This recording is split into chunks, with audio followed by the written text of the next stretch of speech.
Jason. Good morning, everybody, and I'm Steve. Today we're going to be discussing the man, the myth, Sir Jimmy. No, he's not Sir Jimmy Savile anymore, but Jimmy Savile. No, it was stripped of it. Jimmy Savile. So, yeah, where do we start? Should we start at the beginning? I think it's the best place to start. Let's start with our memory of him as a childhood hero, really. So he started life as a wrestler, believe it or not. Did you know that? Yeah, I did actually. Yeah. He was a wrestler, and I can't think he must have been more than about 5'5". But anyway, he started off as a wrestler, and then he got into DJing and ended up on Radio 1, which back in the 70s and 60s, isn't it? 60s, 70s, 80s was the radio station. We didn't have the same sort of stations variety that we have now, and Radio 1 was for the younger generation. I'd probably say the under 25s, really. I think once you got to 30, you kind of switched to Radio 2, didn't you? But yeah, sounds about right. So yeah, and so Radio 1, which played all the good music, and it was kind of hand in hand with Top of the Pops on BBC One. So the disc jockeys on the radio would present the one chart show that we had a week, Top of the Pops, which was an hour long, and it was an iconic show, wasn't it? I mean, I think any young musician who was starting out in England at that time, or in the UK at that time, wanted to be on Top of the Pops. It was kind of like a career pinnacle. So anyone who was on Top of the Pops, that's where you wanted to be. So he was working on BBC Radio 1. He was also working on Top of the Pops, and he was an icon, wasn't he? I think he was, and if I'm right, I'm fairly sure he presented the very first Top of the Pops. And the very last one. And he did the very last one. Well, he probably did. Yeah, they got the first one. They got him for the last one. Early 60s. Not that I can remember that. I was born in 63, but it was the early 60s. Now, yeah, I'm pretty sure he did the first one, and it makes sense that he would have done the last one. So you're right. Back then, Top of the Pops was the thing. You know, it was the highlight of the week, really, for people of a certain age. And it presented the charts. And we literally only had one chart. You know, this was the chart that people listened to. You know, if you were number one on that chart in England, you know, that was gold, wasn't it? In the UK at that time. And that's where you got to learn about it. That's where you found out on this programme what had made the number one slot that week. Yeah. Well, and then you could go and spend your... No, it wasn't, because it was Sunday night radio, wasn't it? It was the Sunday night they released the chart. That's when you found out. It was Sunday. You sure that wasn't later on? No, they always did the charts. The chart rundown was always on a Sunday, because obviously they collated all the charts from the shops. It was all done by hand at that point, and it was always a Sunday night at 6 o'clock was when the actual number one was released. Because you'd sit on my dad's music centre with a cassette trying to record the songs. Oh, knowing it was illegal, and then you'd find out when number one was on a Sunday afternoon. And then obviously you'd see. You're right. You'd see them on Top of the Pops. Obviously before videos as well, they'd go in the studio and they would mime along to their songs. Obviously it evolved with videos and stuff. But anyway, Jimmy Savile. I mean, he was. And I look back. I've looked back a little bit at that, and I think as a kid, he was almost like a wrestler. He was almost like a wrestler in his kind of persona. You know, he had this kind of crazy haircut. He always wore the big jewelry, didn't he? The big cigars, and he spoke. I wonder why, as a child, you were kind of so mesmerised by him. But I think looking back at it, he spoke to children and adults in exactly the same way. He had all these little catchphrases like, you know, now then, how was about that then, and stuff like that. And he kind of like spoke in riddles. But I think as a kid, you watched him speak to children and watched him speak to adults, and he spoke in the same way. So it was almost like he was communicating on the same level. So you kind of felt like you were being treated like a proper person with him, I guess. Do you think? Probably so. Yeah, never thought of that one. Yeah, you're probably right, to be true. You know, it was all riddles. And because he was so idolised, I suppose, by the grown-ups as well, as a kid, you sort of thought, well, then he's got to be something marvellously special. I remember writing to him on Jim Will Fix It, because my absolute hero was Barry Sheen, who was a motorcycle racer. Yeah. Back then, and I really wanted to meet Barry Sheen. I never got a reply back, incidentally. So from that point on, he was a wanker. Well, I could have let them know. In fact, I could have saved a lot of people a lot of heartache back then. I yeah, should have then. Didn't reply to my letter, said everything that I needed to know. So at that point, I should have gone to the head of the BBC and said, look, guys are knob. What are you doing? Well, I wrote to Jim Will Fix It. So Scotty, my next door neighbour, his dad was a paratrooper.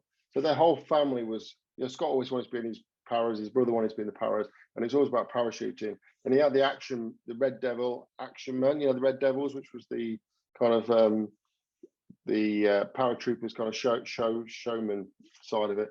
And I wrote to Jim Will Fix It, and I was 7, for me and Scott to parachute with the Red Devils. Never gonna happen, was it? But I actually got a reply.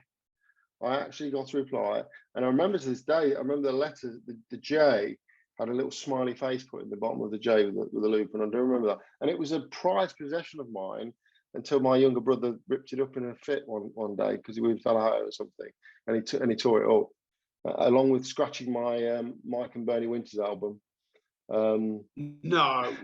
Yeah, the heinous crime, and that was that. So I wonder if it's worth it. That would be worth anything now, my Jimmy Savile letter. But I never got it. But Jim Will Fix It was, again, an amazing program. And then he went on to raise millions for charity, doing the London marathons and all the rest of it. And that's where I think he really kind of ingrained himself to being a kind of national treasure, wasn't it? Because he generated all this money. I think people saw him as a bit odd, eccentric. British. We loved it about him. We did. We loved that about him. The fact that he was a bit weird. And he wore them, again, the other thing was he wore them sparkly tracksuits, that kind of stood out. And it was a bit, yeah.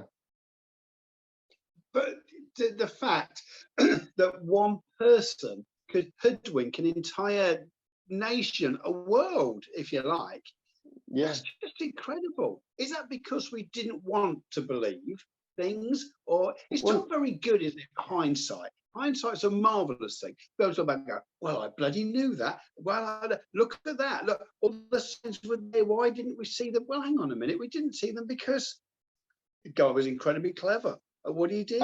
He was very clever. He was look at the left hand and don't see what the right hand's doing. He was very much like that. If you watch that Andrew Neil interview, now Andrew Neil was a brilliant interviewer. I wouldn't want to be interviewed by him. And he basically got bested by Savile. He was really, really, really clever. Was that the banana episode? Is that the one where he took the cigar and all the rest of it? And he was using all these kind of things to give himself breathing room to kind of think about stuff. Did you ever see the Louis Theroux one? No. Do you know who Louis Theroux is? Yeah. Louis Theroux is, I think he's a brilliant journalist because, like if you're going to get interviewed by someone like Piers Morgan, you're going to get slapped around with a kipper, aren't you? Whereas Louis Theroux is kind of this like nerdy, kind of unassuming guy, and he's like stealth mode. I think he's absolutely so clever the way he interviews people, and he interviews them over a period of time rather than sit down with them for an hour. He'll go and stay with them for like a couple of weeks and stuff like that. And he did the one with Jimmy Savile. Now, he said he'd heard the rumours about him being a paedophile. I'd never heard that. Had you? I'd never ever heard any rumours about him at all. But when he discussed it, and I said to Sarah at the time, there's some mileage in this. He was discussing, they're in a truck and they were driving, and they were discussing about, why he was never linked to any women and his involvement with being around children and stuff like that. And he sort of said it was to keep the rumours. He wanted to keep the rumours away and all this kind of stuff. And I kind of felt, I said to Sarah at the time, I said, there's mileage in this. There's something here. So I spotted it, but didn't say anything, of course. John Lydon apparently said something about it, didn't he, on the BBC once, and got banned from the BBC for saying about him being a paedophile. Yeah. So it was kind of public knowledge within the BBC apparently. But again, people must have complained at some point, but nothing ever got done because he was such a big celeb. And the other thing with these big charities, You know, when he was raising such massive amounts for them, they would let him do anything, and literally they did. Yeah, literally. Well, when you think about it, he was a cash cow for the BBC. So why on earth are they going to take away their biggest earner or their biggest form of revenue to, you know, well, you know, we've got some evidence as well, we'll put that quietly to bed. Do you know what I mean? I'm sure they did know, but keep the cameras rolling. But not only that, I mean, I was watching that program the other day, and you know, there was he kept spending time at a school for troubled girls. Oh yeah. And he was allowed to stay over. Now, I'm not being funny. I'm not being funny. At what point does whoever's running that school decide, and it doesn't matter who the celebrities, how much money they're giving you, decide that it's a good idea to let this bloke stay over? It's a school for troubled girls. Why isn't that bloke in prison? Because he should be in prison, because he's as guilty. He's an accomplice, really. You know, why would you let somebody stay over? And the fact that he's got, because he went to work for all these different, like Broadmoor and places like that, didn't he? And he had the keys. That's right. There's talk of necrophilia and all sorts, isn't there? He was going in dealing with the dead bodies and everything. I mean, nobody really knows. It's horrible. It's just horrible. But again, it was a different era. You know, things were, I don't know what it was back then, but we either didn't want to say, or we found it in some way engaging. I don't really know what it was, but we looked at things with different eyes back then. I mean, I know it's something to do with it, but I remember Morecambe and Wise, for example. They would, a lot of their sketches, they'd wake up in the same bed, and no one thought that was weird. Nobody questioned.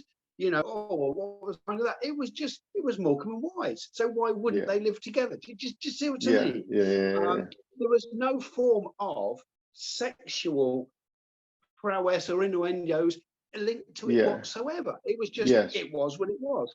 And so back then, we either didn't want to know about it, or we were too, I don't know what it was, Jay, if I'm brutally honest. What I do know is today, everybody and everything is under a microscope. Yeah, I agree with that, Any opportunity to dig a bit of smut and a bit of dirt on somebody is pounced all over, because it can be scandalised and turned into good TV or good, some form of, somebody's going to make some money out of it somewhere along the line.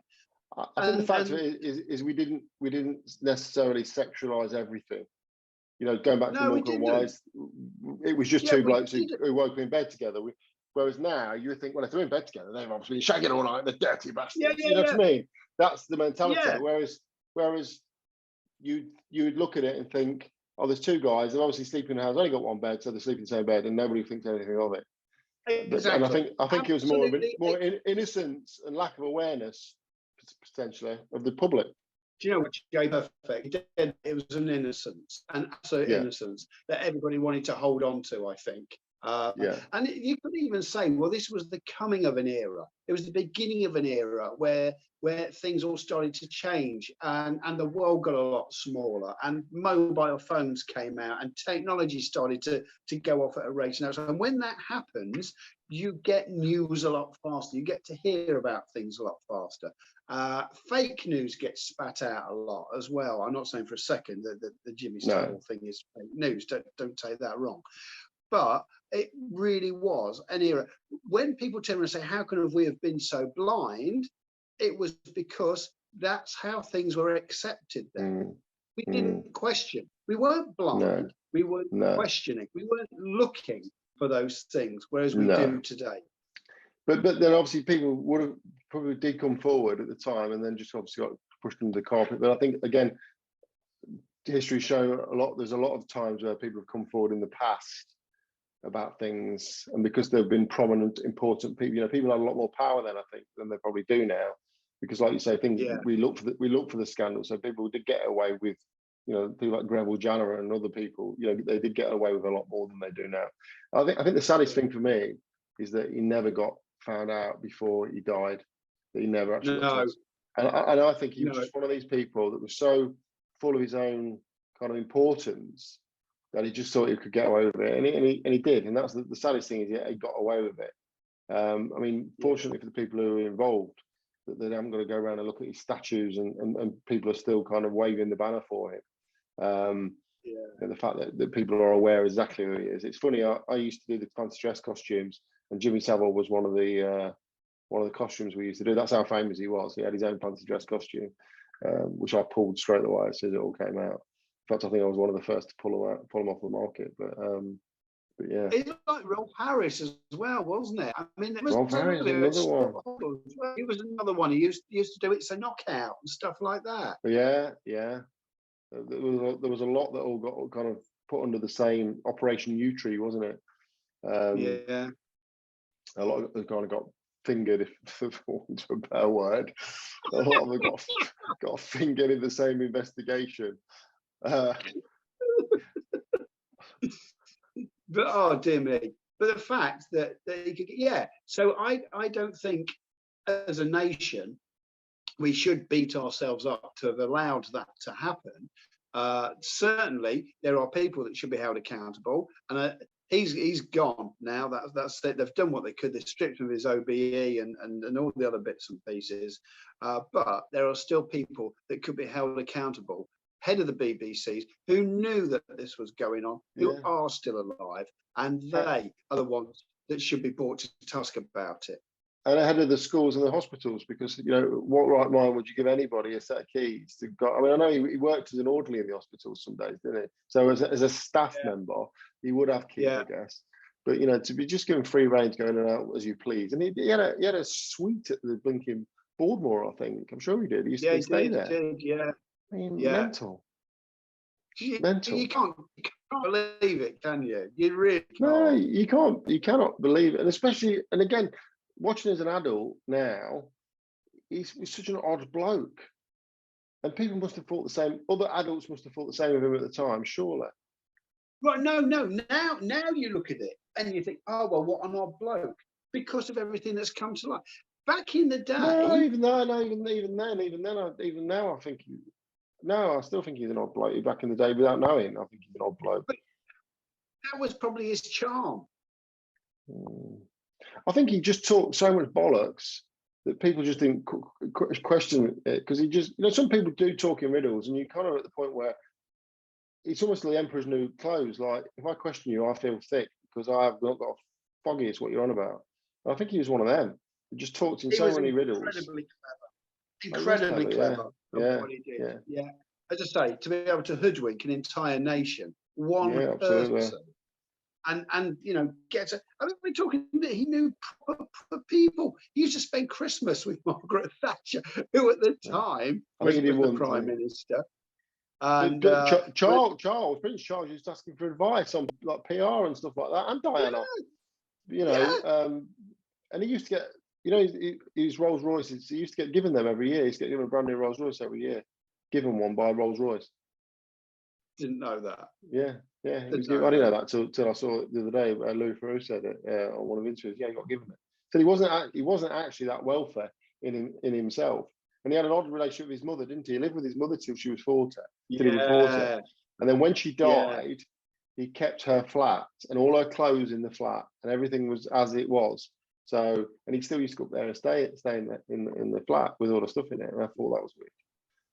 Yeah, nothing wrong with that, is there? My God. True. So you don't know how far back that goes. You don't know what the relationship was with him and his mother. His mother might have been. You don't know, do you? Well, he said there was never any females involved because his mother wouldn't have it, because she thought that if he got involved with a woman, he would boot her. He wouldn't favour her anymore and look after her. But yeah, I think.